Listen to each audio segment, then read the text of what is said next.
Welcome into the Best Bell Fantasy Football podcast and live stream.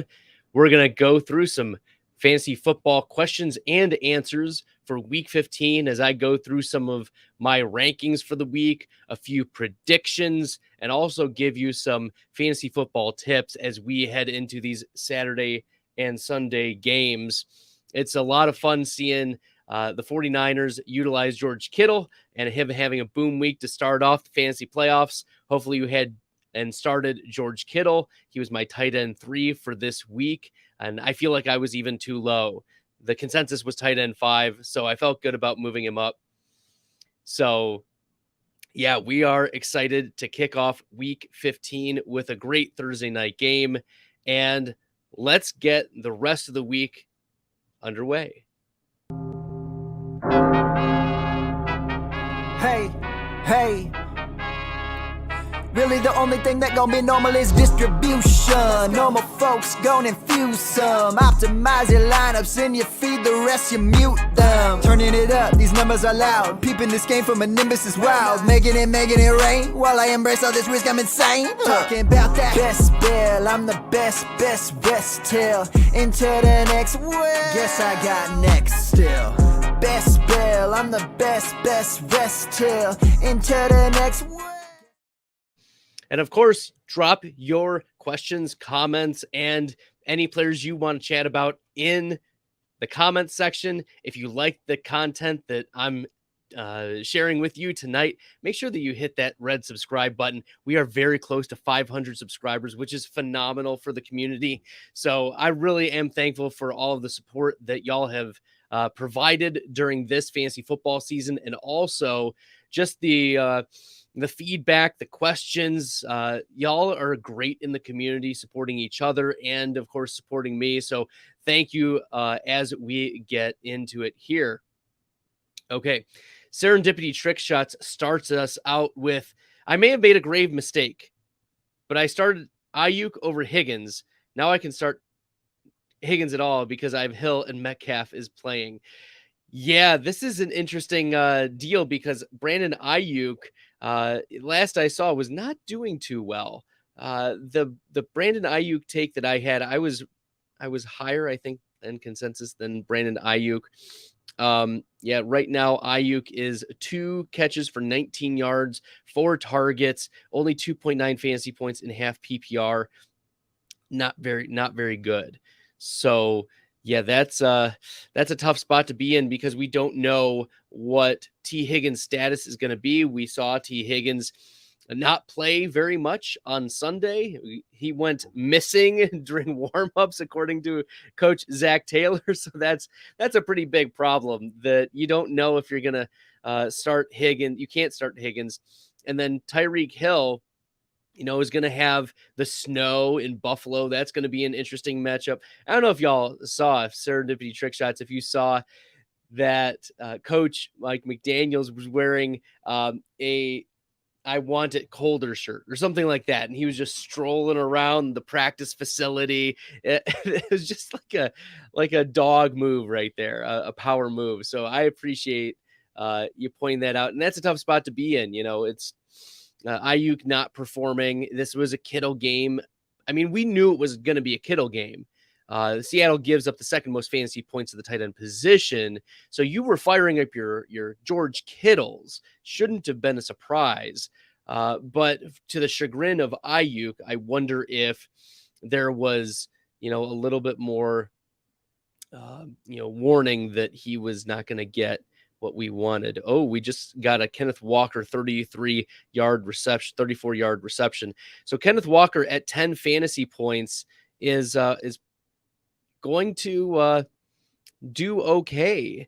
I faded him a little bit. I said he was going to be, between running back 23 and 33 or so. And I think I landed closer to running back 29, which is not great. Kenneth Walker, 9.9 fantasy points here in half PPR right now. And if we look at week 14, what 9.9 fantasy points would have been, that would have been the running back 21. So we were a little bit low on Kenneth Walker, but it's okay. Like, he was stifled for almost the entire game. So be it. Connor asking from YouTube, do you think Mike White is going to play? Do you think Mike White is going to play? Well, we can chat about Mike White here. I actually wrote him up, or my article for Fantasy Data is going to be dropping here shortly. So let's talk about quarterback Mike White. Oh, we just got a touchdown pass from Geno Smith to Noah Fant. There we go. Okay. Do I think Mike White is going to play? Yes, I think he's going to play. He's trending toward playing. Somehow, Mike White gutted through last week's game when he was hit. He had twice big hits by the Buffalo Bills. He still threw for 268 yards.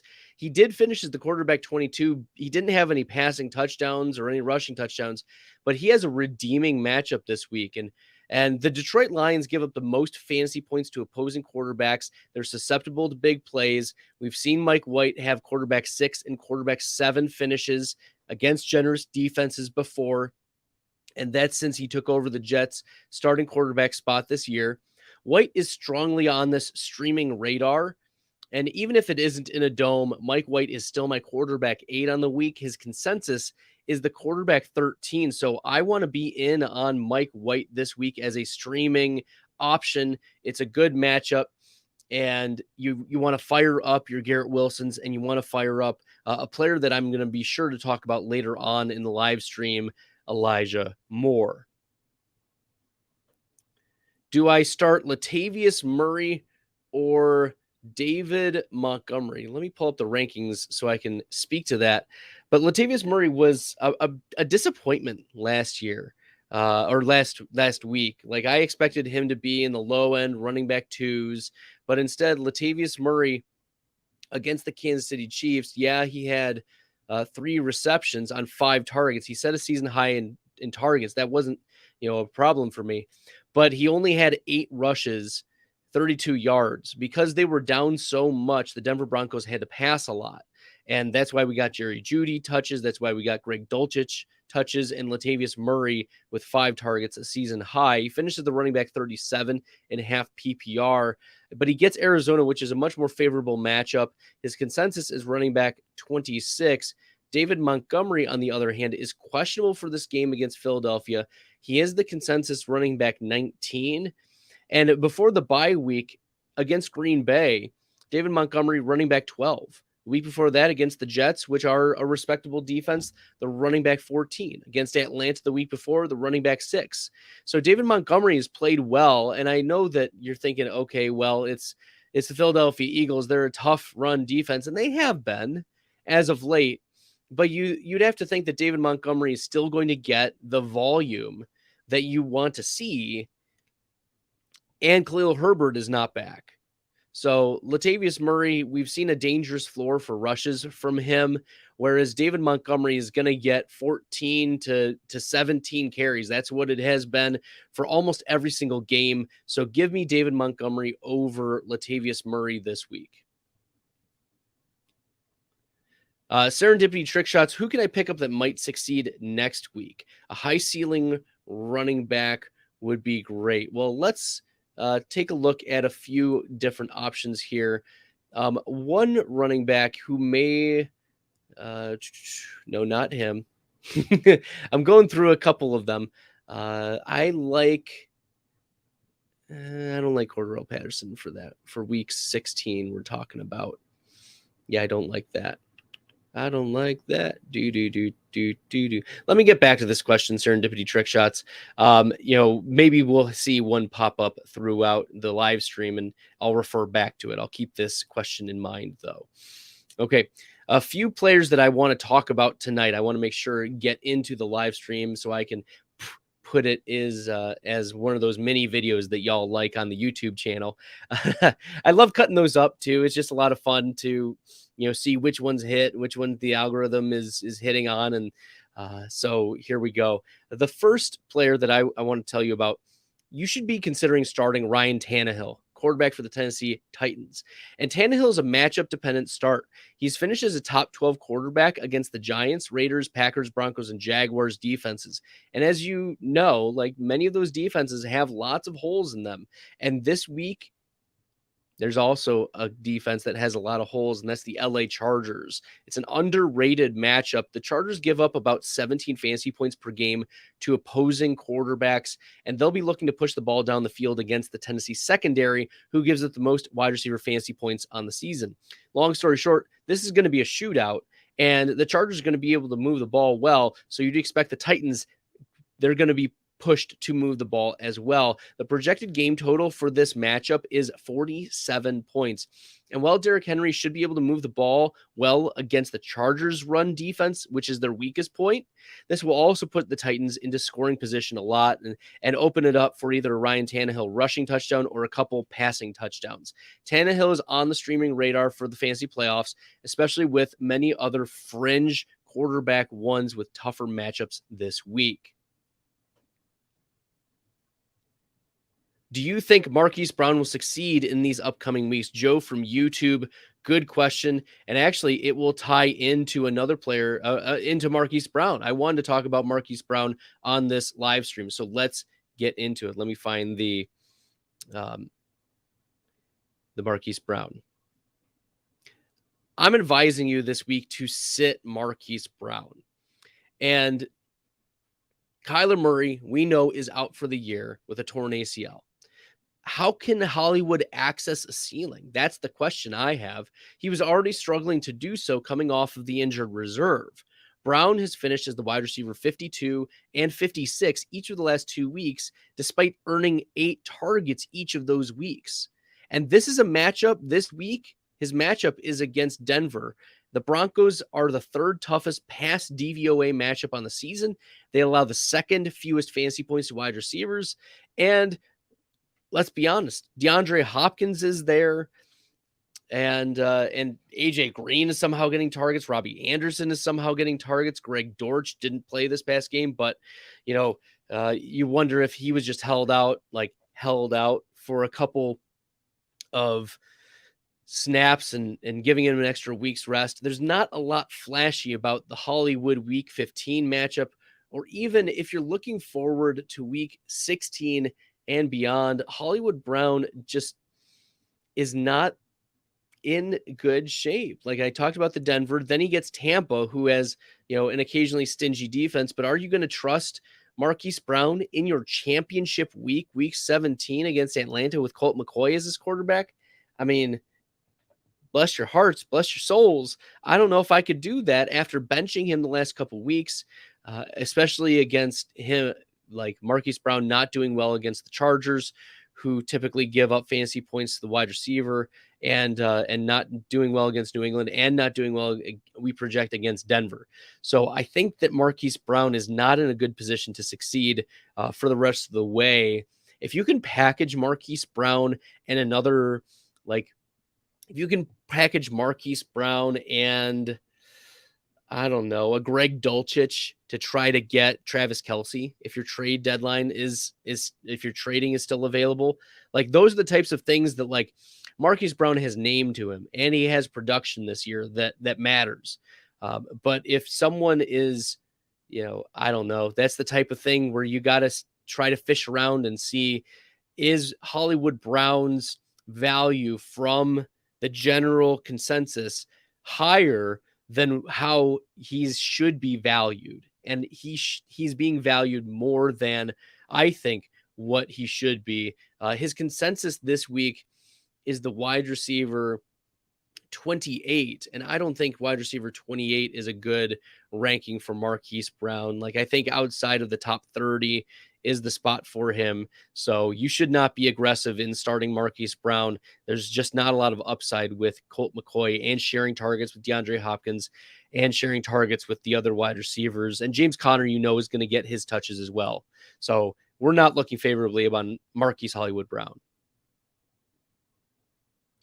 Des Morse from YouTube, thanks for tuning in. What's up?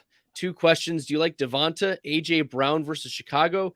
And who do you think is the best pay up running back this week in DFS? Well, I haven't looked at the DFS one, Des, so I apologize. I'm probably not going to be able to answer that one very well. But that first question is a question that I want to answer pretty confidently. And in fact, the first answer to the first question is yes, you're starting Devonta Smith.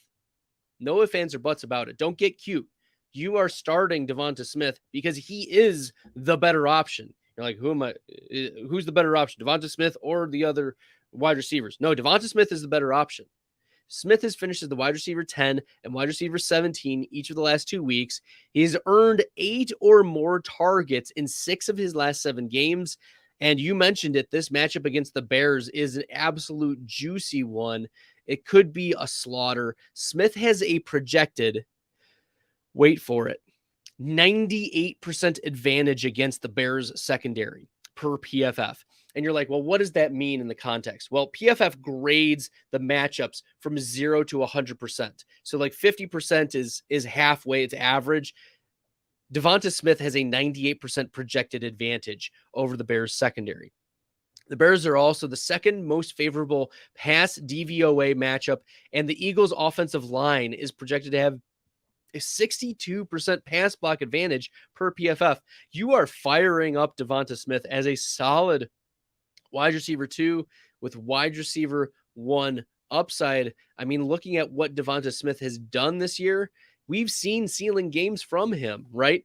We saw the wide receiver 10 against Tennessee. That was a bad secondary. We saw the wide receiver 15 against Arizona. That was a bad secondary. He went 10 for 87, didn't even have a touchdown, finished as a top 15 wide receiver.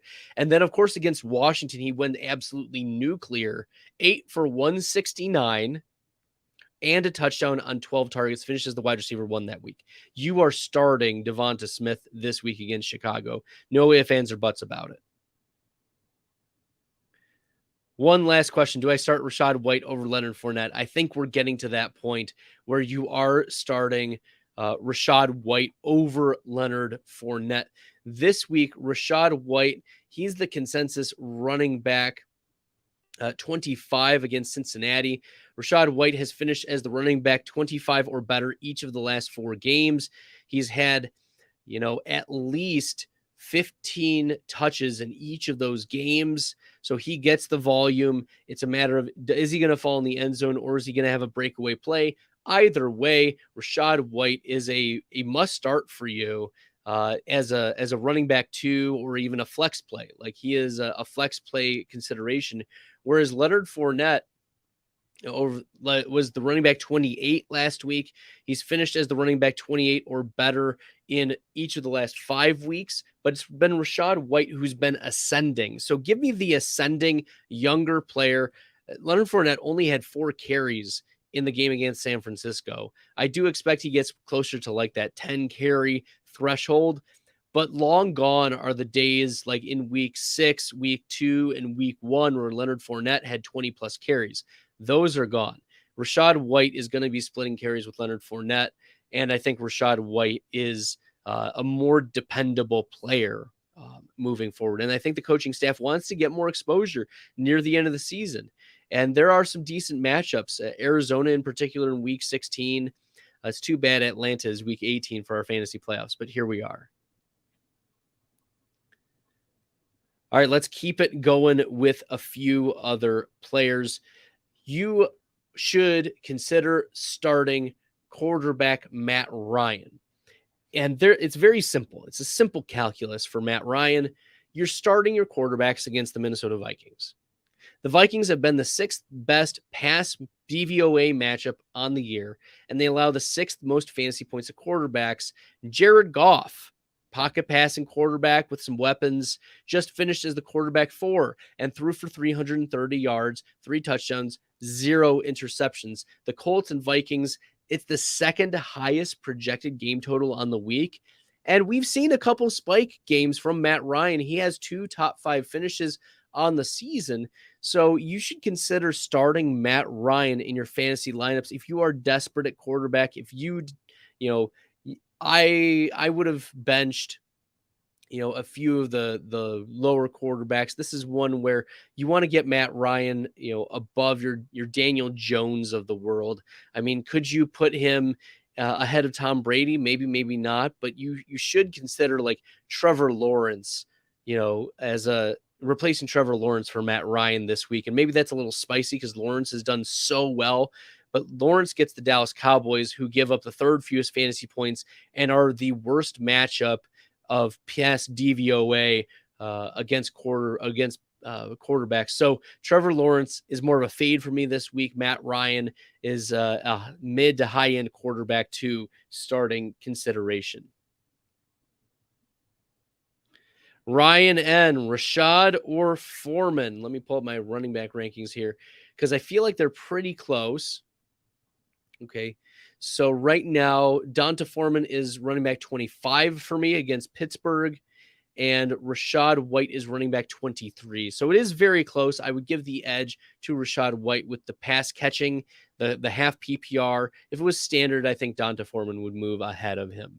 That's how I would answer that there, Ryan N. But we have to be encouraged by what Foreman has done on the ground, right? Even coming off of the questionable tag last week, he's had 2 straight games with at least 21 rush attempts. Yeah, he only got 74 rushing yards. He was really bottled up at the beginning of the game, but then got a couple more carries, had a little bit more room to run, finishes the running back 27 last week, and then he gets Pittsburgh and Detroit the next 2 weeks. So Donta Foreman could be an interesting, running back too. I have him above consensus. His consensus running back 28. I have him at 25 right now. And Ryan N asks about, well, how about Travis Etienne? Yeah, Etienne is a different tier. He's going to get a lot. He's going to get the rushing, but also, we've seen some target games on the air for him. 5, 5, and 4 targets in games for Travis Etienne. Yes, he hasn't gotten, he didn't get targets last week against Tennessee. And when he left early from the game in Baltimore, like people were including that in his sample size, I'm not too worried about that. I think he's going to be in better health for this game. So I do have Travis Etienne ahead of those other two. And I know that he's kind of dead to you, but he's not dead to me. Maybe I'm a squirrel with a nut, but here we are, Bradley with Travis Etienne going into week 15. A quarterback you should consider sitting this week is Tua Tagovailoa. And it's clear that Tua for the Miami Dolphins, he's just not right out there. And whether teams are adjusting to coaching schemes or there's the lingering effects of the sprained ankle from a few weeks ago, Tua has finished as the quarterback 17 or worse each of the last 3 weeks. And I mean, his receiving options, they've been struggling with injury too. Jalen Waddle is dealing with a leg injury. Tyreek Hill picked up a pesky ankle injury. And I think it was one of the slot wide receivers, Trevor Craycraft, who had been getting some rotation in, is also not expected to play in this week 15 matchup. So Buffalo only allows 13.4 fantasy points to opposing quarterbacks on the season. And this week's matchup only has a projected over-under of 42, with the Bills as 7.5 home favorites. They're more than a touchdown favored over the Miami Dolphins. There's also snow expected for this game in Buffalo. So I wonder how the weather will impact Tua. But here we are. I think that you're going to have to find other options to start over Tua Tagovailoa. Like, for instance, you should consider, I have Mike White ahead of him. Of course, you need to consider Dak Prescott over him. The matchup with Jacksonville is just too juicy. Yeah, I think Tua is still a top 9 quarterback, but maybe I continue to move him down as we get reports of the weather in Buffalo and what that's going to materialize as. A running back you need to consider starting this week is Isaiah Pacheco. And yes, I know it was Jerick McKinnon who was the running back 1 this past week. And that's the chagrin of many managers who benched Jerick McKinnon. But Pacheco he's just been a consistent piece. He's not been the boom bust Clyde Edwards-Helaire. No, Pacheco has been consistent over the past 4 weeks since he's taken over the majority role. Pacheco's finished no worse than the running back 21. In fact, Pacheco's targets have increased each of the last 3 weeks. He had 1 and then 2 and now 3 targets. That's a clear sign that the coaches are trusting him more and more in these pass catching and long down and distance roles. The most obvious part of this matchup, why you should be starting Isaiah Pacheco as a pretty solid running back 2 with running back 1 upside, is that he gets the Houston Texans, and the Texans allow the most rushing yards to running backs on the season, and he's led the Chiefs, Pacheco has led the Chiefs in rushing yards each of the last 5 weeks. Fire up your Isaiah Pacheco, play him with confidence. There are not very many running backs who you will be starting over Isaiah Pacheco. Worst case, put him in your flex position, and you're going to be all set for winning your fantasy playoff matchup. Another player I am very bullish on this week, and you need to be starting, is running back J.K. Dobbins of the Baltimore Ravens. His expert consensus ranking on Fantasy Pros is running back 22. I have him as the running back 12 for this week. As I said, I'm very bullish. Dobbins showed exactly what we wanted to see from him. Vision and burst down the field. And look, he received criticism for not finishing his 50-yard run the way we wanted him to, but Dobbins still showed that breakaway speed. He finished 15 for 120 and 1 on the ground as he returned from the knee injury. And in week 15, this is the key for J.K. Dobbins. He's got a smash matchup against the Cleveland Browns. And this Browns rushing defense allows the third most fantasy points to the running back position. And it's been the third most favorable run defense per Football Outsiders metric, DVOA metric. So fire up J.K. Dobbins as a running back, high-end running back 2, low-end running back 1. He's my running back 12.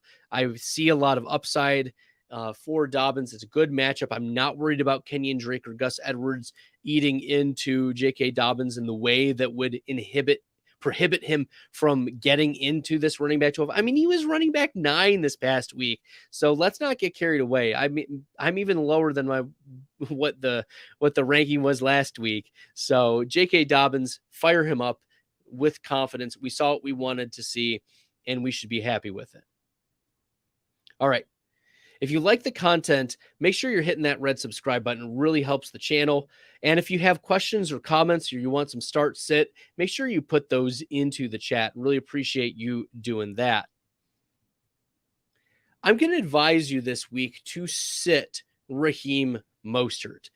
And we haven't seen Mostert carry the ball more than 11 times since week 8 against Detroit. And even then, he went 14 for 64 on the ground. And he finishes the running back 36. And I know Jeff Wilson is trending to miss. And so it might be a flashy pick I'm going to play Raheem Mostert. There's just a lot of risk with this match. But I already talked about how the weather may impact it. But the Buffalo Bills are also not an easy matchup. They give up the 10th fewest fantasy points to running backs. They are the 3rd toughest rush DVOA matchup. And they're projected by PFF to have a 53% advantage over the ailing Miami offensive line. Start Raheem Mostert at your own risk. It's not an upside play, in my opinion. You're going to hope that he falls in the end zone and becomes a running back 2 for you if you put him in your lineup. It's too much a risk for me. I'm sitting Raheem Mostert in most cases this week. But I am starting Chris Olave this week. Chris Olave, the rookie for the New Orleans Saints, has been on a bit of a cold streak as he's headed into the bye. He's finished as the wide receiver 39 or worse in 3 of his last 4 games. And despite that, this impressive rookie is still wide receiver 6 in air yards. wide receiver 5 in air yards share, wide receiver 7 in average target distance, wide receiver 3 in deep targets, wide receiver 11 in receiving yards, wide receiver 10 in yards per route run, and wide receiver 10 in yards per team pass attempt. He is also the wide receiver 19 in fantasy points per game. So a solid wide receiver 2 on the season. The Atlanta matchup, it is prime for fantasy points, and the Falcons allow the 5th most fantasy points to the wide receiver position. They are the 4th most positive matchup in pass DVOA metric, and the Saints have a projected 26% pass block advantage over the Falcons defensive line. Andy Dalton's going to hit Chris Olave for a couple of big plays in this game. Fire up your Chris Olave as a solid wide receiver 2. Do not leave him on your bench just because he's been cold as of late. QQ from YouTube. Thoughts on Okonkwo for this week since I sat Kittle? No, you sat Kittle. Oh, I'm so sorry. Oh, man. QQ. Oh, that's why you got to watch my Kittle video. I talked about how Kittle had a really, really good matchup this week, and you should have started him, for instance, over Evan Ingram. But Chig Okonkwo, he's right now my why did this not update? That's bizarre. Yeah, I have him as my tight end. Let's see. Let's move him here. My tight end 14. I think that's the right spot for him. Let's see where he is in the consensus rankings. But yeah, he's consensus 14. How about that? But Okonkwo's played, 50, 51% of snaps. So I think he's a high-end tight end too. Like I'm starting, for instance, Tyler Conklin over Chig Okonkwo because there's like a really nice matchup in Detroit. You can see Conklin just going into the end zone against the Lions, especially if it's, Mike White, who's been hyper targeting Tyler Conklin as of late. Tyler Conklin, 15 targets over the last 2 games. And you can imagine in those short yardage situations, Conklin getting that. But I think Okonkwo's fine matchup if you need a fill-in tight end. Like if you sat Kittle, for instance. Oh, I'm so sorry that he's going to ride your bench there, QQ. Yeah, I think he's a high-end tight end too right now. All right, let's keep her rolling. Make sure you're putting your comments or questions in the chat while I'm going through some of the players I'm advising you to start or sit or who I have opinions on for this week. I want you to start Terry McLaurin this week. And the last time the Giants and Commanders squared off, McLaurin went 8 for 105 on 12 targets, and he scored a touchdown. He finishes the wide receiver 8. McLaurin is the wide receiver 17 on the season. He's seen double-digit targets in 2 of his last 4 games. He also has a 93% projected advantage per PFF against the Giants secondary. Like the last time that McLaurin played, it was against the Giants. So this is poised to be a deja vu game. Nothing has really changed. You know that it's going to be Taylor Heinicke targeting Terry McLaurin down the field. You should be able to fire up Terry McLaurin once again as a pretty solid wide receiver too. So you're starting McLaurin this week. Also, which 2 wide receivers would you start? Smith, Chark, or Moore? I'm assuming that is Devonta Smith. Okay. DJ Chark or Elijah Moore. Those are the players that I think you're talking about. If it's DJ Moore, let me know. But I would have, which 2 am I starting? I'm starting Devonta Smith and I'm starting Elijah Moore. DJ Chark will probably get the Sauce Gardner treatment this week. Someone in my comments asked, is Amon-Ra St. Brown going to be downgraded due to a matchup against Sauce Gardner? And I said, no. Amon-Ra St. Brown plays 60 to 70% of snaps out of the slot. Sauce Gardner plays almost all of his snaps out wide. So they aren't going to play against each other. You're going to get Devonta Smith or you're going to get Amon-Ra St. Brown in space. He's going to make moves out of the slot. I'm not fading Amon-Ra St. Brown, but I am fading DJ Chark this week. So Devonta Smith, you are firing up. I talked about him just a little bit ago. And then, Elijah Moore. This is perfect. This is exactly what I wanted because I want you to fire up Elijah Moore. Elijah Moore is the perfect cheap stack with Mike White. The Lions give up the most fantasy points to quarterbacks on the year, and they also give up the third most fantasy points to opposing wide receivers.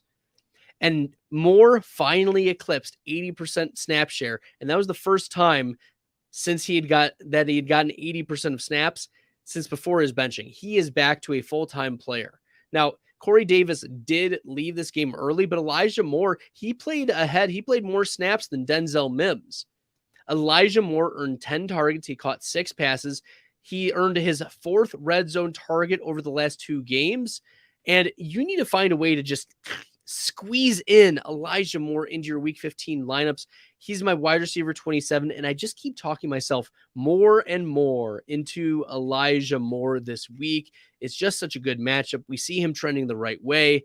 Fire up your Elijah Moores. He's the consensus wide receiver 41, which makes absolutely no sense to me. You need to be playing Elijah Moore with a lot of confidence this week. He's got the pedigree. He's got the production. He was the wide receiver 1 overall in a week last year against the Indianapolis Colts.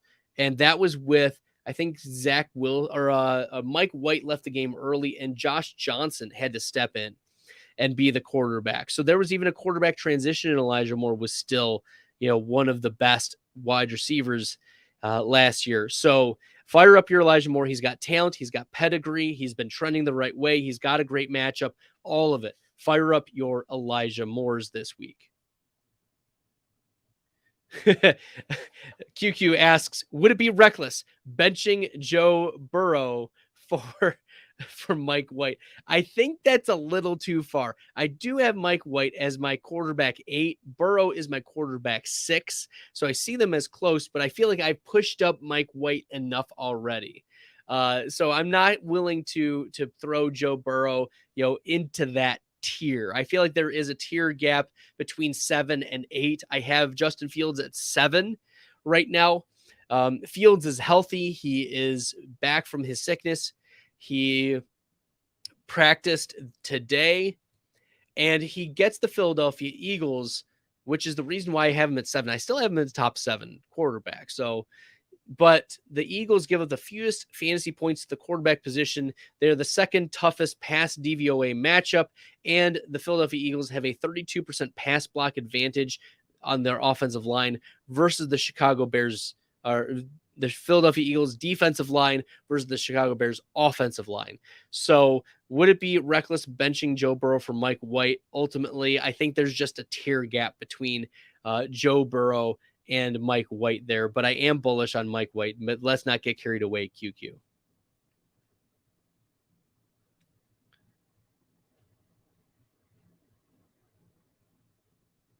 One of the wide receivers I want you to sit this week is Mack Hollins. And let's talk about Mack Hollins here. Hunter Renfrow and Darren Waller were just activated off of the injured reserve list, and they should be returning very shortly to the Vegas Raiders lineup. I'm not sure if they're going to play this week, but at least their activation is a warning sign that Mack Hollins, the day to sell was 3 days ago. Okay. But even with those wide receivers, those receiving options out, because Waller, even though he's a tight end, he's still like a wide receiver build. Hollins hasn't been much more than a high risk wide receiver 4. In fact, he's finished as the wide receiver 54 and 44 each of the last 2 weeks. He's projected only a 13% advantage per PFF against the New England secondary. You're thinking, 13%, that sounds great. It's actually not at all. PFF, remember, gives these advantages from 0 to 100, and the average is 50. And so for Mack Hollins to have a 13% advantage, that's not very good. It's mostly that there's like an 87% advantage of the coverage of the New England secondary that PFF is projecting over the Mack Hollins matchup. So trusting the likes of Mack Hollins is just so risky now that we're in the playoffs. Like if you're in best ball, fine, whatever, like a fluke play can happen. But I'm telling you, you should consider Elijah Moore as a priority, Jahan Dotson, or if you want to take a deep cut, Jameson Williams over Mack Hollins if you want like a similar tier type of wide receiver that's probably available. So I would consider picking up Elijah Moore, Jameson Williams, or Jahan Dotson if you had been relying on Mac Hollins the rest of the going into the fantasy playoffs. The last wide receiver that I'm advising you to sit this week is wide receiver Adam Thielen. And the reason is very clear. Thielen gets the Isaiah Rodgers treatment this weekend. Isaiah Rodgers, per player profiler, has given up more than 23 receiving yards only one time this season. And Thielen, he's had an up and down year. He's finished over the last 4 weeks. He's finished as a top 12 wide receiver in 2 of those games. But in the weeks he didn't finish as a top 12 wide receiver, he finished outside wide receiver 67 both of those weeks. It's just that the floor is so scary for Adam Thielen in this really bad matchup. This Colts secondary gives up the fewest fantasy points to opposing wide receivers. You know Justin Jefferson is going to get his. You know TJ Hawkinson is going to get his. Adam Thielen is just a high-risk wide receiver. Could he fall in the end zone? Absolutely. Adam Thielen knows for the end zone, at least in previous seasons. But he's felt the touchdown regression this year. If you are in desperate straits, fine. Like, plug in Thielen. You might not have a better option. But if you do have, heck, I have Elijah Moore over Adam Thielen this week. If you have better options, you should consider benching or sitting Adam Thielen for your fantasy football rosters. You should consider starting Tyler Conklin this week. And the tight end position is bad. When Tyler Conklin finishes as the tight end 13 on a week with 5 fantasy points in half PPR, Conklin has been one of the trusted targets, though, for Mike White. And as I mentioned earlier, if he's getting these short yardage targets, he's going to be a red zone or end zone target. And we've seen that hit a couple times, like, for instance, in his 3 touchdown game. But, even if White isn't able to go against the Lions, maybe it's Joe Flacco, maybe it's Zach Wilson. But Conklin was targeted 24 times in Joe Flacco's starts. And that's including one game where Conklin finishes the tight end 5. The Lions give up the 4th most fantasy points to tight ends. And I think that you need to bump up Tyler Conklin in as a matchup streaming tight end option here. So Conklin, I think it's going to be Mike White, and Mike White's been targeting him. It's clear that Conklin should be bumped up in your rankings, and you should consider starting him if you missed out on like the Chigo Conquos of the world. You should also consider starting Taysom Hill at tight end. He's the expert consensus tight end 9 for this week. And over his last 3 games, Taysom Hill has played 50% of snaps in each of those games. And that's something that he hasn't done all year. During that time, Taysom Hill has finished, has 2 wow, that was terrible. During that time, Taysom Hill has 2 top 9 finishes at tight end. And this week, he gets the Atlanta Falcons, whom he torched for 15 fantasy points and as the tight end 3 overall finish. Now, when we look at other tight end options, like in that similar tier, Taysom Hill just offers the highest upside, like the access to the highest fantasy scores. So risk it for the biscuit. This is one of those plays where, if he gives you 0, so could literally any of the other tight ends in this tier, but Taysom Hill can access those higher point totals, and that's why you need to fire him up. He's been playing more snaps. He's been more consistent as of late, and we've seen ceiling games from Taysom Hill. Fire him up, especially because Mark Ingram is out for the year. You wonder if Taysom Hill is going to get a little bit more run out of the Wildcat. All right, if you like the content that you hear, you're new, make sure you're hitting that red subscribe button. It really, really helps. And you can also throw your comments or questions for week 15 into the comments section. Really appreciate y'all jumping in. This is always a lot of fun. QQ from YouTube. I'm starting Chargers defense for my playoffs since they got a good schedule in the playoffs. Yeah, let's talk about some DSTs for just a second. Hopefully it doesn't bore anyone. But the Chargers, really really? I mean, Chargers get Tennessee. That's one of the highest over-unders on the week. So I have the Chargers as my DST 21. They've finished as DST 16 or worse in 4 of the last 5 games. Now, granted, that was against San Francisco, Kansas City, Arizona, Miami.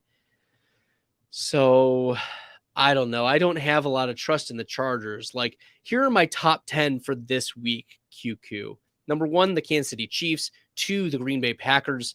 3, the Philadelphia Eagles. 4, the New Orleans Saints. 5th, the Steelers. 6th, the Panthers. 7th, the Denver Broncos. 8, the Commanders. The 9th were the Seahawks. 10th were the Browns, and 11th were the 40. Well, I gave you an 11th. The 49ers were my 11th. So there you go. Hopefully that'll help you find someone on your waiver wire. Maybe you can keep sifting through. A tight end I want you to consider benching this week, or you shouldn't even consider putting into your starting lineups, is Mike Gesicki. And I've been harping on Miami Dolphins, right? I think the only players I haven't said to sit are Tyreek Hill and Jalen Waddle. Every other player, Raheem Mostert, Tua Tagovailoa, and now Mike Gesicki, you should be sitting them. Gesicki has finished as the tight end 47 or worse and earned 2 or fewer targets in 4 of the last 5 games. Even with both Waddle and Hill hobbled on Sunday night, Gesicki couldn't get anything going. He hasn't had a catch since week 10. Since week 10 against Cleveland. Now he gets a tough Buffalo defense and an even tougher tight end linebacker matchup against Tremaine Edmonds. This is one of the lower over-unders on the week. We already talked about the weather and how offenses might be struggling to get going. So all of those factors, Gesicki's not been doing well. The matchup, the weather, all of it is just so bad. So I am advising you to sit or not to get cute, and you're not starting Mike Gesicki this week. Now I want to shift into changing perspectives on players, or at least like tempering expectations for some, or looking up, players that maybe you weren't thinking about. One of the players that you need to change your perspective on this week is Patrick Mahomes. Okay. Patrick Mahomes, he's faced some pretty tough secondaries as of late. The Rams, Bengals, Broncos, they've all limited to Mahomes as quarterback 6 or worse each of the last 3 weeks. In fact, the lost in the road win against Denver was that Mahomes had thrown 3 interceptions, and now he gets the Houston Texans secondary. And while the Houston Texans, they rank poorly in graded metrics and efficiency metrics, they've given up the second fewest fantasy points to opposing quarterbacks. Why? Why, if Houston is so bad at defense, are they not giving up fantasy points to quarterbacks? And that's because they give up a ton of fantasy points to the running back position. In fact, they give up the most fantasy points. And I project this to be an Isaiah Pacheco game. I mentioned that Isaiah Pacheco is a start for me this week. You need to figure out a way to get him into your starting lineup. But Mahomes is startable. I mean, we're not benching Patrick Mahomes. We're just tempering expectations. He's my quarterback 5 on the week. I'm one of the lower rankers on Patrick Mahomes. Let me see if I can pull that up and see where exactly I am compared to the consensus. But his consensus, as I mentioned, is quarterback 2. And there are only 3 other rankers out of 200 who have Patrick Mahomes worse than I do this week at quarterback 5. So I am tempering expectations for Patrick Mahomes, and so should you. One of the running backs I am lower on this week is Alvin Kamara. And Kamara's consensus is running back 10. I don't understand. I just don't understand where you're getting running back 10 from. Kamara has struggled since week 9. He's finished no better than running back 19 during that span. And in fact, over the past 2 weeks, Alvin Kamara has finished as the running back 51 and running back 45 with 87 scrimmage yards on 27 touches. The touches he's been getting, he's been inefficient on, which is why you're thinking to yourself, well, okay, Mark Ingram's not going to play. Yeah, that hasn't mattered. In the touches that Alvin Kamara has gotten, he's not done a lot with them. It's been ugly. And while Atlanta may be a tempting matchup, the optimism is actually, it needs to be tempered. In week 1 against the Falcons, Alvin Kamara finished as the running back 47. He only had 46 total yards on 12 touches, less than 4 yards per touch. That's pretty terrible. And PFF, Pro Football Focus, projects the Atlanta Falcons defensive line to have a 44% run block advantage over the New Orleans Saints offensive line. And that's going to limit the rushing upside of Alvin Kamara. Kamara is outside my top 24 of running backs for this week. You need to be finding other options outside of Alvin Kamara. It's going to be more Taysom Hill and less Alvin Kamara.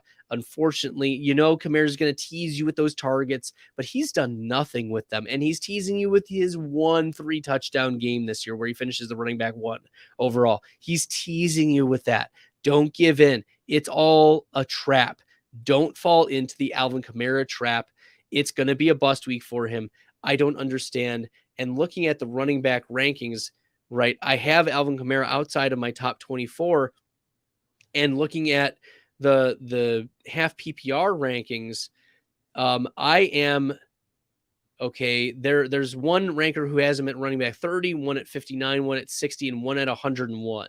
I don't know. 2 of those players aren't even on the accuracy rankings. So there's only 2 legitimate players or rankers who are lower than me on Alvin Kamara this week. So you should find another option outside of Alvin Kamara.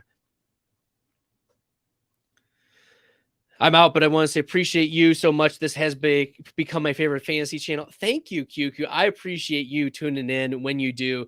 Thanks so much. And be like QQ and make sure you're hitting that subscribe button so that when I go live, you can ask your questions. You can get into it. I appreciate all of you tuning in and asking your questions as I go through some of the players I want to chat about as well. Big Trev from YouTube, 2 wide receivers in a flex. DPJ, Thielen, Higgins, Ramondre, Rashad, full PPR. Okay, so here's the thing. I don't think that Ramondre is going to play. So that leaves us with DPJ, Thielen, Higgins, and Rashad White. I don't know if Higgins plays either. That's the thing. And so if we find out Mondre and Higgins are not going to play, then it's going to be DPJ, it's going to be Thielen, and it's going to be Rashad White. So I think the lineup decisions are going to be made for you, Big Trev. Okay.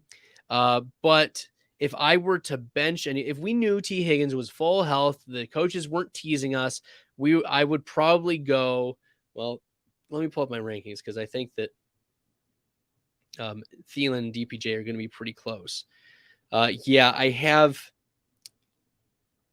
Thielen 1 spot ahead of DPJ. So that's where I'm at. Yeah, that's where I'm at. Okay. So Thielen ahead of DPJ, 1 spot. And I think that you're going to get some closure on those injuries, though. So pay attention to the injury reports for T. Higgins in particular. I don't think if I'm banking on it, I'm not expecting Ramondre to play this week. That's at least been the word on the street. We'll see if we get more out of the practices, but Ramondre didn't practice today. So yeah, we're not expecting Ramondre Stevenson to play. Mike White or Deshaun Watson. We're going with Mike White for this matchup. Pretty comfortably. I have Deshaun Watson as my quarterback 18 right now. Yikes. Against Baltimore. Yeah, I don't think that this is a super plus matchup. I think he does throw a touchdown and does go to David Njoku. But outside of that, like Amari Cooper is dealing with a pretty nagging hip injury that's going to limit him. Like Deshaun Watson finished as the quarterback 14 last week. He looked better, but he threw a lot more passes. And I wonder if Baltimore, because they're going to slow the ball down, slow the pace of the game down, I don't think Deshaun Watson is going to throw for 42. Is he going to throw for like 33 to 35 passes? I think that's the right range.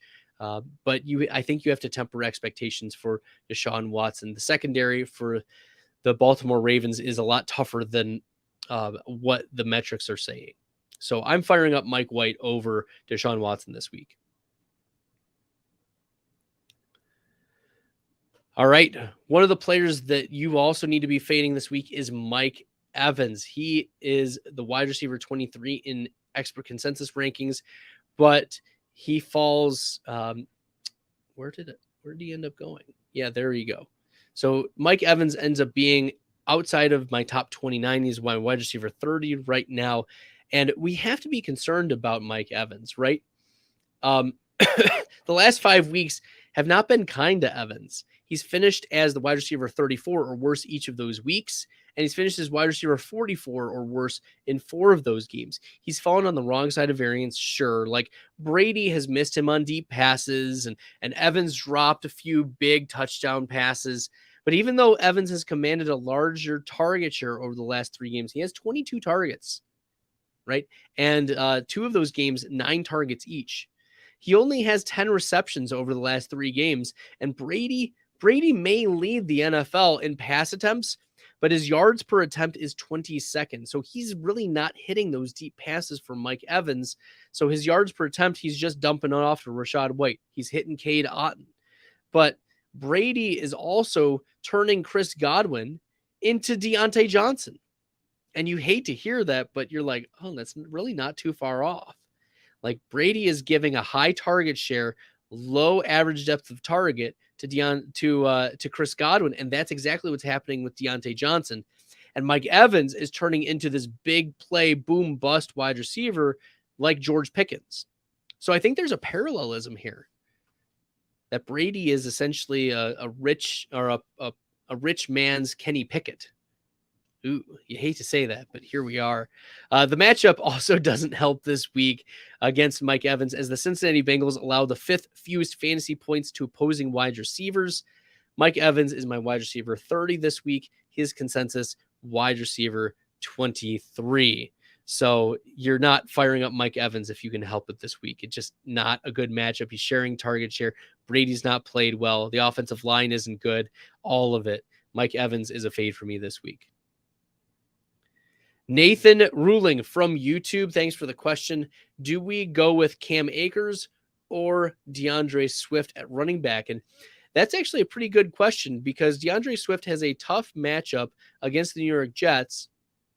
I have him 3 spots ahead of Cam Akers, but I have moved Cam Akers up pretty high. Okay, Cam Akers' expert consensus ranking is running back 31. I have Cam Akers at running back 24 this week as a back end running back 2. He's between Rachaad White and Donta Foreman for me and ahead of Alvin Kamara because the Green Bay Packers are the best rushing matchup per Football Outsiders DVOA metric. And yes, like Cam Akers has had some struggles earlier this season, but he's been running back 23 or better each of the last 2 weeks. He has gotten 29 carries, and he's fallen in the end zone. So that's all you're asking from a back end running back 2 who has a good matchup this week. So fire up your Cam Akers, but I still like DeAndre Swift better with the upside that he has catching passes. All right, the last player that I want to chat about tonight, if you want to throw more comments in the chat, feel free to do so. But the last player, I am bullish on David Njoku this week. I'm calling my shot here. David Njoku, the calculus is simple. He's the tight end 6 in fantasy points per game already. So this is like a median ranking for him or middle average ranking. He commands nearly a 25% target rate when he's on the field. He's tight end 7 in yards per route run and yards per target. He's tight end 6 in yards per team pass attempt. He's clearly in that top 6 tier, but this week, Amari Cooper, as I mentioned, is expected to be limited due to his hip injury. It is clearly limited Amari Cooper. Cooper has finished as the wide receiver 55 or worse each of the last 2 games. And we've seen success that David Njoku's had against the Baltimore Ravens already. Last time that they faced off in week 7, David Njoku 7 for 71, 7 targets. He finished as the tight end 5. He did not fall in the end zone, so he didn't get a touchdown and still finished as a top 5 tight end. If he gets a touchdown, right, he's accessed top 3 upside, right? 2 of his 3 games that he scored a touchdown, he's been a top 3 tight end. Week 3 against Pittsburgh, he went 9 for 89 and a touchdown, finished with 19 fantasy points. And then last week against Cincinnati, 7 for 59. He also had a rush for -2 yards, 9 targets. He had the touchdown, 15 fantasy points, tight end 3. Give me a David Njoku as tight end 2. I have it as Kelsey at number 1, Njoku at number 2, and then I moved Kittle up from 5 to tight end 3 on the week. So let's get some bullish takes on David Njoku. I was bullish on George Kittle. I mean, you couldn't really be much more bullish, only 2 spots more than what I was. But fire up your David Njokus with a lot of confidence against the Baltimore Ravens, especially with an ailing Amari Cooper.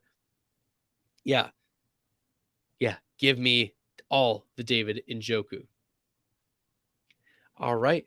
Well, here we are, everyone. Thank you so much for tuning in. I appreciate it. I've been on for an hour. Happy Friday.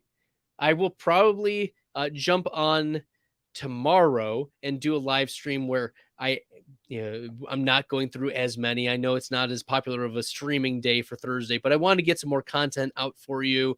And I appreciate all of you jumping into the live stream, asking your questions. And make sure you're hitting that red subscribe button if you really do like my content. It matters a lot for the channel and for its growth. All right, everyone. Thank you so much for tuning in. Until next time, good luck in the fantasy football streets.